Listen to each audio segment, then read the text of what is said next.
যাচ্ছে, হ্যাঁ, বা মানে এর মধ্যে একটু ইয়ে করা জাস্ট, কারণ না হলে ঘটনাটা রাতে কিরকম আছে বাদে কি ওদের সাথে কথা বলে রাত্রে থানায় নিয়ে আসতে হবে, স্পষ্ট বোঝা যাবে ওর কথা সামনের পর বসতে হবে। এটা একদম ছোট বিষয় ভাবে ছাড়ে দেওয়া উচিত। আসসালামু আলাইকুম। এই মুহূর্তে আমরা আছি এই Abul hotel, Abul hotel, Rampura Abul hotel. আপনারা কিছুক্ষণ আগে আমার একটা স্ট্যাটাস দেখেছেন যে আমরা বলেছিলাম আজকে আমি অফিস থেকে যখন বাসায় ফিরছি, আমি বরাবর মোটরসাইকেলে ফিরি, আমার আপন ছোটো ভাই আমিনুর সেই মোটরসাইকেলটি চালায় এবং বিশেষ করে বিভিন্ন জায়গায় যেহেতু যাতায়াত করি সবার কাছে যারা আমার আশপাশ থেকে পরিচিত, তো আমি আজকে মোটরসাইকেল আসিনি, আজকে মূলত গাড়িতে উঠেছিলাম। এখানে এই যে ওভারব্রিজটি ফ্লাইওভারটি ফ্লাইওভারটি হচ্ছে ফ্লাইওভারের মাঝখান থেকে, যেটা মগবাজার মৌচাক ফ্লাইওভার বলে, সেই ফ্লাইওভার থেকে আসলে আমার ছোটো ভাইয়ের মোটরসাইকেলকে তাড়া করেছিল যে আপনার হুইসেল বাজে, যে গাড়িটা প্রশাসনের লোকজন যেমন হুইসেল বাজায়, বিশেষ করে পুলিশের লোকজন সেরকম হুইসেল বাজিয়ে তারা ওখান থেকে তাড়া করেছিল। তো তখন আমার ছোটো ভাইকে সাইডে চাপ দিতে চায়, তখন সে বলেছিল যে ভাই এগুলো কি, তখন বলার পরে তারা সামনে এসে একজন গাড়ি থেকে নামতেছিল যে ওকে ধর, এটা বলে। তারপরে হচ্ছে আমার ছোটো ভাই তখন ট্রেনে নিয়ে আসে, সামনে গাড়ি ট্রেনে নিয়ে আসার আরও সামনে যখন আসতে থাকে তখন ওই গাড়িটা ওকে টার্গেট করে আসতে থাকে এবং এই যে মানে রামপুরা এই যে আবুল হোটেল এই যে ওভারব্রিজটা রয়েছে, এই ওভারব্রিজের একটু এই যে অল্টার্ন বরাবর হয়তো দেখা যাচ্ছে, এখানে হয়তো একটা বাসকে মারে, প্রথমে একটা বাসকে মারে, তারপরে বাসকে মারার পর আমার ছোটো ভাই ডানে কেটে যায়, ডানে কেটে যাওয়ার পরে হচ্ছে সে আবার ওখান থেকে গাড়ি প্রায় অর্ধেক যেটা বলে মানে হচ্ছে আধা মানে ভেঙে টেঙে গেছিল, সেই গাড়ি আবার একটু পিছনে নিয়ে আবার ডানে মারে। ও ভেবেছিল যে সে হয়তো ডানের দিকে যাচ্ছে এবং ওই গাড়িতে যেহেতু আমি থাকি, তো ওখান থেকে শেষ পর্যন্ত পরে ওখান থেকে সে আবার ইউটার্ন নেয়, ডানে আর একটা ইউটার্ন আছে, ইউটার্নটা হচ্ছে ওই যে দেখতে পাচ্ছেন, ওই যে ইউটার্ন আছে, ওই যে ইউটার্ন নেয়। তো এ পর্যায়ে হচ্ছে আমরা তখন ইউটার্ন নেওয়ার পরে আমার ছোটো ভাই তখন ও যেটা ভাবছিল যে ডিবি ওকে তাড়া করেছিল, যেহেতু আমরা বিভিন্ন সময় পুলিশের লোকজন বা একটা মামলা টামলা আছে, হয়রানি শিকার ভাবছিল, ডিবি তাড়া করেছিল, এই জন্য ও ট্রেনে সামনে চলে গিয়েছিল এবং আমরা হতভম্ব হয়েছিলাম যে আমরা কি করব, কারণ যদি ওই ধরনের কোনো প্ল্যান পরিকল্পনা নেই, কেউ আসে আমাদের উপরে হামলা টামলা করতে কিংবা সাথে রাতের এই অন্ধকারে অস্ত্র থাকে, তখন আমাদের তো কিছু করার থাকবে না।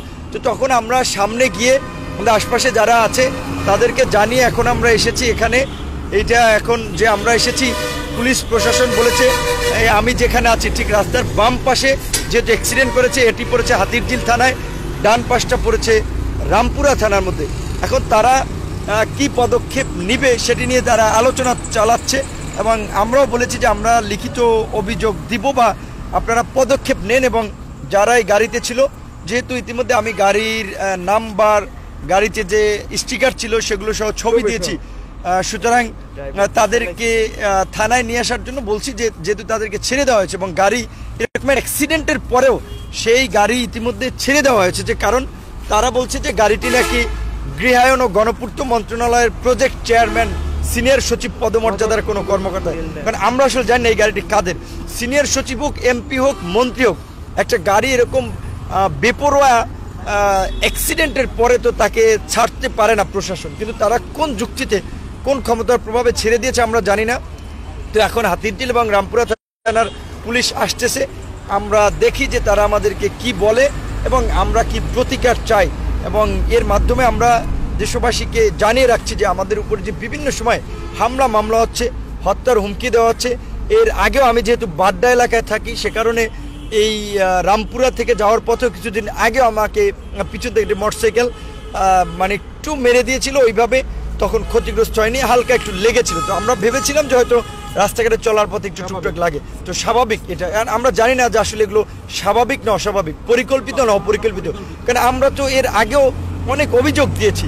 ডাকসু ভবনে আমাদের উপরে হামলা চালানো হয়েছিল, আপনারা নিশ্চয়ই অবগত আছেন, আমাদের চারজনকে আইসিইউতে থাকতে হয়েছিল সেই তথাকথিত মুক্তিযুদ্ধ মঞ্চের হামলা। এবং আমরা যেটা বলছি যে সেই হামলায় মুক্তিযুদ্ধ মঞ্চ নয়, ভারতের রয়ের পৃষ্ঠপোষকতা ছিল, কারণ তখন আমরা এনআরসি নিয়ে আন্দোলনের কথা বলেছিলাম।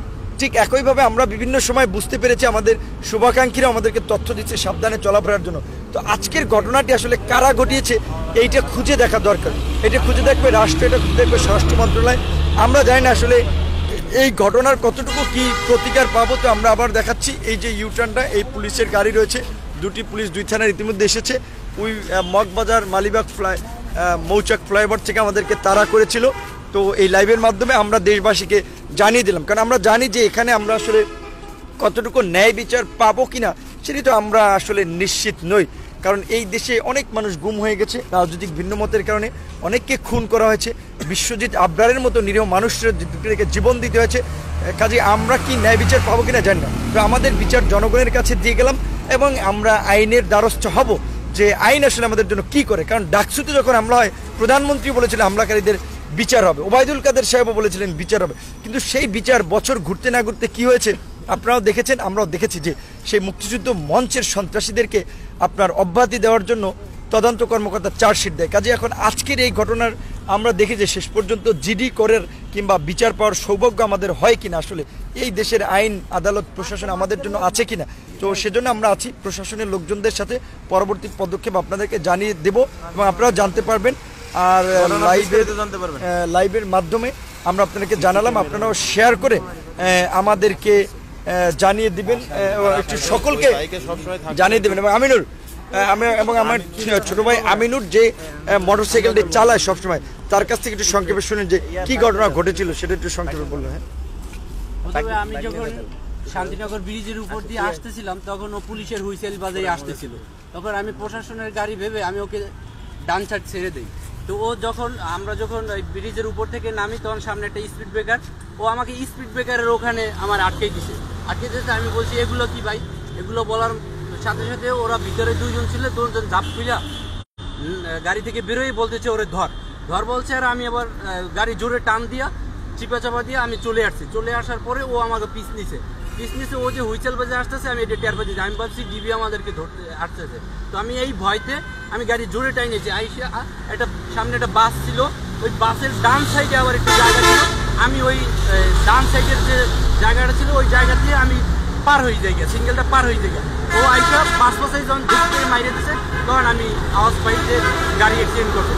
সেই ভয়ে আরো যেহেতু প্রশাসনের লোক ভাবছি, এই ভয়ে আরো আমি টাইনে চলে গেছি, আমি সোজা বাসায় চলে গেছি। আমিনুর তখন চলে যাওয়ার পরে এখানে আমরাও আসলে হতভম্ব হয়ে গিয়েছিলাম যে আমরা কি করব, কারণ আমরা যদি আমাদের গুলি চালানো হতো তাহলে কে রক্ষা করতো। সেই জায়গাতে তো আমরাও যতদূর সম্ভব আমরা স্কিপ করেছি, সামনে গিয়ে আমাদের আশপাশের সহযোদ্ধাদেরকে জানিয়ে এখানে আসার চেষ্টা করেছিলাম। এবং আমাদের সহযোদ্ধা শাকিল এবং সৌরভ, ওরা পিছনে একটি মোটরসাইকেলে ছিল, তাদেরকে আমরা বলেছিলাম যে ওদের বিষয়ে একটু খোঁজ খবর রাখার জন্য। তো তারাও সেখানে অবস্থান নিয়েছিল এবং তারা পুলিশ প্রশাসন যখন এসেছে, পুলিশ প্রশাসন সেই লোকটিকে আপনার মানে ছেড়ে দিয়েছে, ওইভাবে গাড়িও আটকে রাখেনি, কারণ তারা ঊর্ধ্বতন কর্মকর্তার পরিচয় পেয়েছে, এই কারণে ছেড়ে দিয়েছে। সেখানে সৌরভ এবং শাকিল যেটি যা বুঝতে পেরেছে বা কথাবার্তা বলে ওখানে দেখেছে, ওই লোক 2টি কথা বলেছে। প্রথম বলেছে যে তারা একজন ছিনতাইকারী নাকি তারা করেছে, দ্বিতীয়বার বলেছে যে তারা নাকি আপনার যে গাড়ি ব্রেক ফেল করেছে। তো এই বিষয়ে জাস্ট সৌরভ এবং শাকিল কি দেখেছে একজনের কাছ থেকে শুনবো। সৌরভ, আমরা যখন গাড়িতে আসি তখন আমরা একটা সিগন্যালে পড়ি। তো এর আগে কি ঘটেছে তা আমাদের আমিনুর বলছে। তারপরে সিগন্যালে যখন আসি তখন কিন্তু একটা বাস সেখানে সিগন্যালে দাঁড়ায় এবং আমরা ডান পাশে থাকি এবং আমাদের সামনে ফাঁকা জায়গায় কিন্তু বাম পাশ থেকে এই গাড়িটি এসে অনেক গতিতে এসে ধাক্কা দেয়। ধাক্কা দেওয়ার সাথে সাথে গাড়িটি একদম থেমে যায়। থেমে যাওয়ার পরে আবার গাড়িটি কি করে আবার পিছন থেকে এসে আবার ডানে ঘুরে আবার মারে। হ্যাঁ, আবার আমিনুর যে পথে যায় সেই পথে আবার মারে। তারপরে আবার কি করছে, এই ডান পাশে রেলিং আসলে রেলিং উপরে উঠে যায়। তারপরে আবার ইউটার্ন দেওয়ার পরই এখানে এসে থামে, ইউটার্নে এসে থামে। আমিও বাইক থেকে নামলাম, নামার পরে জিজ্ঞেস করলাম যে আপনি গাড়ি এভাবে কেন চালাচ্ছেন। এখানে প্রায় 300-400 জনের মতো মানুষ ছিল, সবার সামনে জিজ্ঞেস করলাম যে আপনি এভাবে গাড়ি চালাচ্ছেন কেন। তারপর উনি বলতেছে যে আসলে একটা বাইককে তাড়া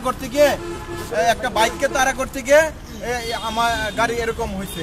তারপরে এখানে আমি ছবি তুললাম, এই যে স্টিকারে গাড়ি তুললাম।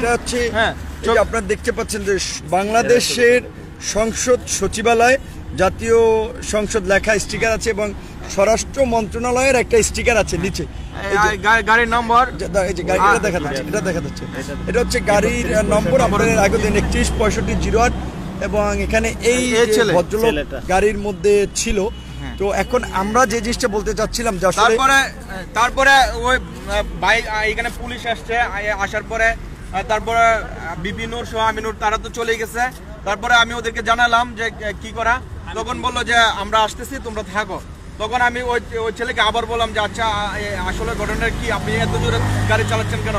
পরে বলতেছে আমরা ওই যখন এই ফ্লাইওভার থেকে নামি তখন আমাদের গাড়ি মানে ব্রেক ফেল করে, তারপরে আমরা যে অথচ এর আগে বলছিল যে তারা ছিনতাইকারীকে তারা দিছিল।